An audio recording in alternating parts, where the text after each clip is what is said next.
খাতায় ইংরেজির আসার আগে তো পার্সিং অফিসে ভালো ঘুরে বেড়াতো আর ইংরেজিটা কলকাতা বিক্রি হয়ে গেছে।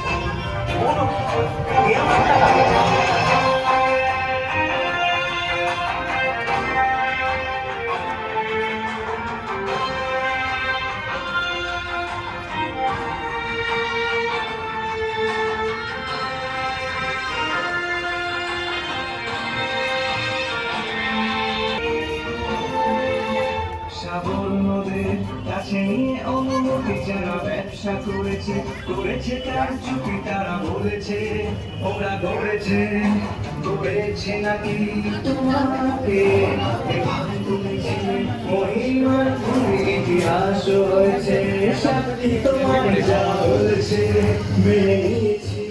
ঘুরে দেখি তখন ইতিহাসে